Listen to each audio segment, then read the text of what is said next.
you have to do a self-assessment. You have to interrogate the biases and the stereotypical beliefs that you have about other people who may not be from the same culture, who may not be from the same race, who may not share the same sexual orientation or gender identity as you share.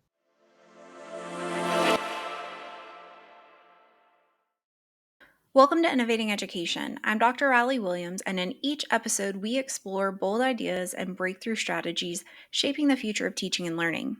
Today's guest, Kwame Sarfo Mensa, invites us into a transformative conversation about identity, equity, and the power of unlearning in our classrooms. Kwame is a veteran educator, author, and the founder of Identity Talk Consulting, LLC, a global educational consulting firm dedicated to developing K-12 teachers into identity-affirming educators. He was recognized as a top education influencer by Brightbeam in 2021 and 2022, and is also the host of Identity Talk for Educators Live podcast, highlighting the unspoken and unsung heroes in education. His latest book, Learning to Relearn, Supporting Identity in a Culturally Affirming Classroom, challenges educators to embark on a journey of unlearning and relearning to better support the diverse identities of their students. Kwame, welcome to the show. Thank you, Riley. It's great to be here. Well, for those who may not be familiar with your work, could you share a bit about your journey into education and what led you to focus on identity and culturally affirming practices? Sure, I'll give the abridged version because I really want to get to the conversation. So, as Riley mentioned, I'm Kwame Sarfo Mensa, and I have been in education for the past 18 years, primarily as a middle school math teacher, which I did for the first 10 years of this journey. And since 2019, I've been abroad with my family across 3 countries, working as a freelance education consultant through my firm, Identity-Talk Consulting, which is focused around 3 pillars: identity affirming education, culture responsive teaching, as well as anti bias and anti racist practices. So, why identity? Why the name of this firm, Identity Talk? Well, it all stems from my story as someone who was a first generation Ghanaian American, growing up in a household with 2 parents who migrated from Ghana, West Africa in the late 60s, to being a neurodiverse student who started his first 4 years in a self contained special education classroom, experiencing all kinds of isms from racism to colorism to ableism. That's a part of my early childhood, and then to be in Ghana as a teenager, living there and going to school there and being othered because I came from the United States and I had this accent and I had access to certain places that my classmates couldn't access because of my socioeconomic status compared to them. And then to come back from Ghana and start high school in a predominantly white town where the high school is 500 students enrolled, and out of the 500 students, 15 to 20 of us were Black or African American descent. So you're othered in that essence as well. So that's just been my story. I've always been in situations where my identity has been front and centered for good, bad, or indifferent. And the motivation for me to want to talk about this is because now that I'm in the international school realm, you have lots of students like myself who come with all these intersecting identities, and they're trying to make sense of who they are as they're moving from country to country every few years. So that's really what led me to even want to do this work from what I was doing before, because of the fact that so many students are living my story. And I want to be in a position to provide that support for them so that they can better navigate this very messy yet beautiful world that we live in. Well, Learning to Relearn is such a powerful title. What inspired you to write this book, and what does the concept of relearning mean in the context of education? So I think when we look at the education context, there are a lot of things that we take at face value that we don't bother to interrogate because that's what we saw our teachers do when we were growing up. That's what we saw other professionals do within the realm when we were growing up. So we never took it as, all right, this is something that is not right. We saw everybody else doing the same thing, so we just assumed that this was the thing to do. So when I first became an educator, I thought it was the norm to work 50 to 60 to 70 hours every week and not have a life because I saw my other colleagues who are veteran teachers 15, 20, 25 years in doing the same exact thing. So I just assumed that this was what you were supposed to do, and if you were somebody that was clocking out right when the kids left, then you're just not working hard enough. So over time, I had to relearn that this was a false narrative and that it's all right to clock out when the kids clock out, especially if you've done the work efficiently during the hours you're contracted to work. You can go ahead and leave. And now, being a father of two sons, I can't be in school all day. I can't be working all day. I got to get home at some point to be able to spend time with them. So that's where the relearning starts in that context. And there are other examples too, just the things that I mentioned earlier before we asked this question. Uh, what does it mean to be Ghanaian, right? If you're not able to speak your parents' home language, does it mean that you're not Ghanaian? If you didn't live in Ghana for a majority of your life, does that make you less Ghanaian than someone who did do that? So having to interrogate that part of my cultural identity and have to prove to people time and time again, yes, I'm Ghanaian. Yes, I'm proud of who I am. I mean, you see the flag right behind you. So that's all the proof you need to know about my Ghanaian part of my heritage. Also, being a father, more specifically, yeah, being a father. When you're a father, there are certain patriarchal ideals that you are conditioned to believe because of what you saw your father do and how he was interacting with your mom, right? So I saw my dad as somebody who was the financial breadwinner. He wasn't doing a lot of domestic responsibilities. My mom was doing that on top of working a graveyard shift job at Bank of America. I saw that all throughout my childhood, and I thought it was normal.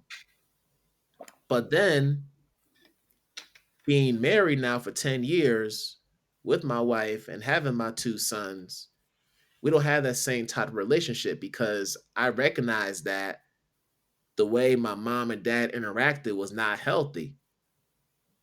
I knew that in terms of taking care of responsibilities, it had to be more equitable, not equal, but equitable. Like, it's okay for me to cook dinner. It's all right for me to change my son's diapers when they were babies. It's okay for me to show emotion when I feel like I'm not my best self emotionally. I should have an outlet to be able to do that freely and transparently without criticism, without this perception of being soft. Like, these are some of the messages that I've had to channel into me through this relearning process. And then just being an expat in different countries, I've had to learn how my positionality creates the perception that people have of me. Being from the United States, being college educated, being employed, being of a certain socioeconomic status that allows me to access certain restaurants, that allows me to afford certain items, and to be able to travel to different parts of the world that other people have never, ever had the opportunity to do. These are things that I've had to relearn over time. So when you think about the term learn to relearn, it's really a reiteration or a commitment to unlearning different concepts, different perspectives and ideologies that have been indoctrinated in us from the time that we're birth, to having a critical lens and interrogating what is actually factual and what's actually false, and then making that mental shift to change your behavior in a way that's more humanizing, not only to yourself, but towards others. And that's the essence of learn to relearn, particularly for teachers who do get a copy of this book. Because if you do get a copy of this book, you recognize the need to center humanity in your classroom and to go by it in a way that is that does express humility and also curiosity about other people and where they come from and how they express themselves in different spaces. Not to ask for too many spoilers, but can you give us a few strategies that you recommend for our educators beginning this unlearning process? Yeah, I could give a few. So the first thing is to do a self assessment. You have to do a self assessment of yourself. You have to interrogate the biases and the stereotypical beliefs that you have about other people who may not be from the same culture, who may not be from the same race, who may not share the same sexual orientation or gender identity as you share, right? You have to figure out where these thoughts are coming from. How did you get to a place where you've taken these thoughts at face value and believe them to be true? Where does that come from? So that's the first thing, is understanding that part, and then understanding how these ideas that you've developed over time inform the way that you go about your work as a teacher and more generally as an educator. How does that impact the way that you interact with students, particularly those who may not be from the same background as you? How do you interact with your colleagues? How do you look at curriculum? How do you go about doing these different things that we take for granted as teachers on a daily basis? That's the first step. Now, once you've done that, now you're in a position where you're able to learn about other cultures and figure out, hmm, let me dig into this further. This doesn't seem right. This doesn't sound right. Let me ask somebody who's actually from that background, from that community, and can speak to the things that are being said about their community in a way that is authentic, in a way that is accurate, not just contemporarily, but also historically. Because we also know that people have twisted history in order to fit an agenda that aligns with how they think. We see news outlets and other media companies do it all the time, which is part of the issues that we're still experiencing in our society. So, being able to develop a critical lens to where your default is to interrogate what's being told to you, what's in a newspaper, what's being said through a television or a computer screen, having the lens to say, okay, let me just confirm if what's being said here, if this message that I'm seeing here is actually true. Or are there some parts of it that have been tweaked or fabricated in order to fit a narrative or agenda? So, those are just a couple things to think about as you are going through this process of unlearning. I thought you had a really great example about questioning things that you see on the media as far as a culturally affirming practice. Can you provide us another example of a culturally affirming practice that teachers can implement to support the diverse student identities effectively? Sure. Here's an easy one. Well, one that should be easy for people to embrace, and that's getting students' names correctly, particularly their pronunciations. Taking the time to learn how to say your students' names, both their first and their last name. If you have to get an index card and write their names out along with their phonetical spelling, do that. Practice it in front of your mirror. Do it as many times as necessary until you get it right. And if you do mess up on that name, apologize to that student and ask for them to pronounce it to you again so you can continue to get better at this. But that should not be something that's prolonged. Try to get it right within a month of knowing the student. If you're still trying to figure out how to pronounce somebody's name and we're in March and school started in August or September, that's a problem. And that's going to be a problem for that student because they're going to feel a certain way about you. And they're going to wonder, how's it that we've been together for 6 months and you still can't say my name? They're You're a going to lot feel a more certain way. generous than I am. Honestly, I would say you have to learn it within a week. Even better. Even better. We'll say this within a week, but there's a 3 week grace period. How about that? That sounds fair. But I'm with you. A so week let's it should be sufficient amount of time. so let's talk about the intersectionality in the classroom. How can educators better understand and support the intersectional identities of their students to foster a more inclusive learning environment? I mean, it goes back to something that we talk about all the time as educators.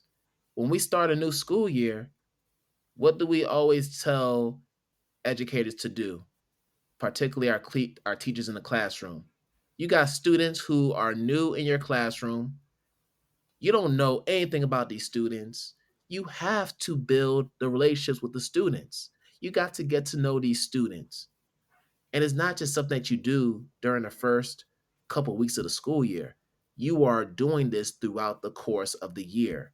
You're making efforts to strengthen your relationships with these students. You're trying to build trust because, in the end, if we're going to look at it from a customer service standpoint, these students are our customers.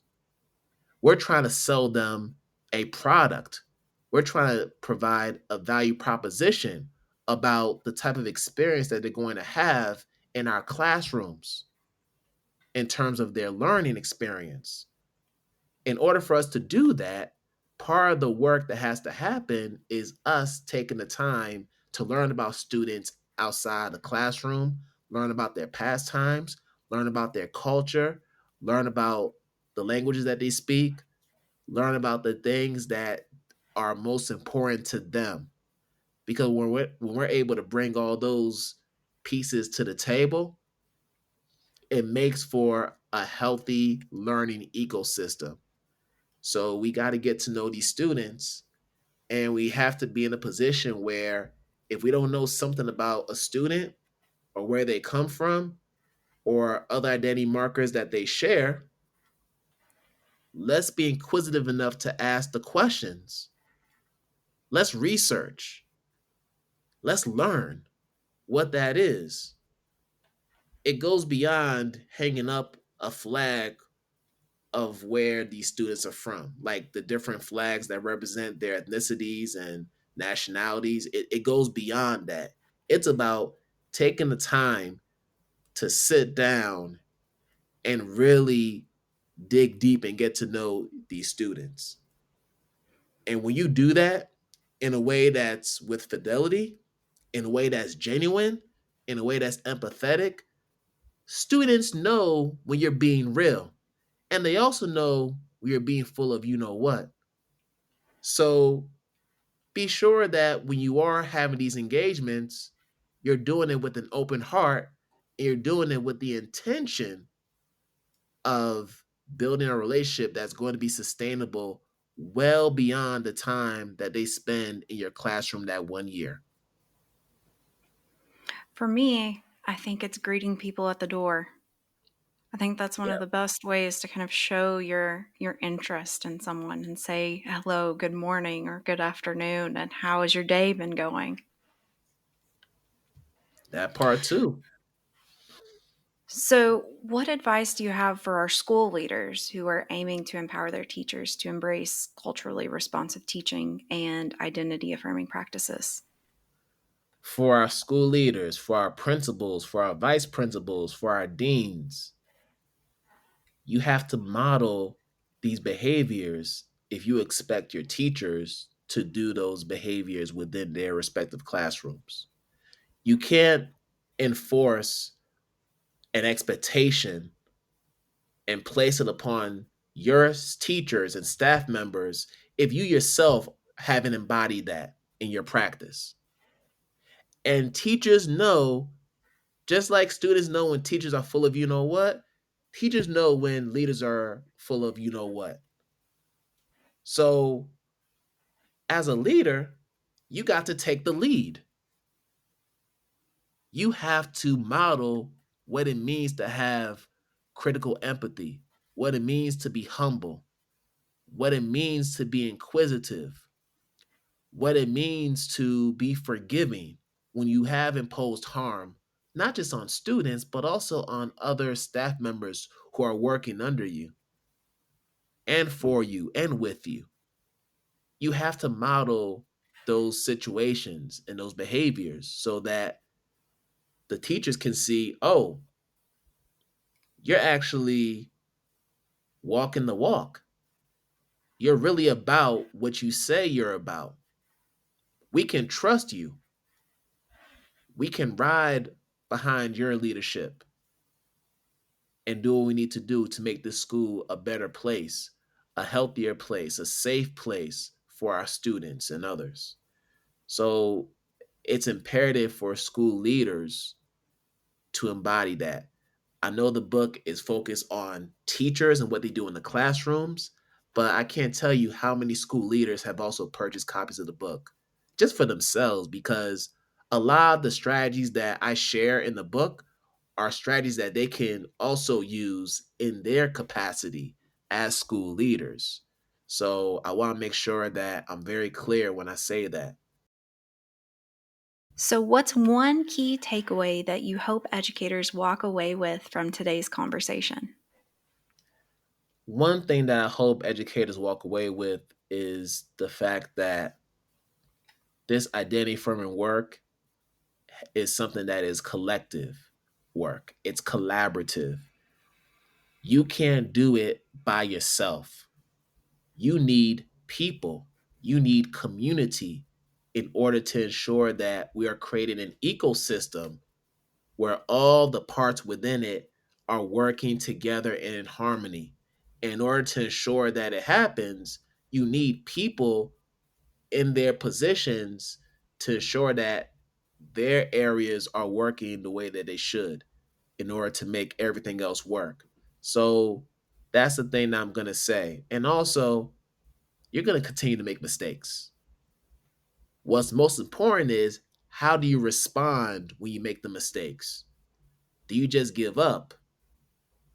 Do you just throw it in the towel, right? Like, what do you do when things are not going the way they should?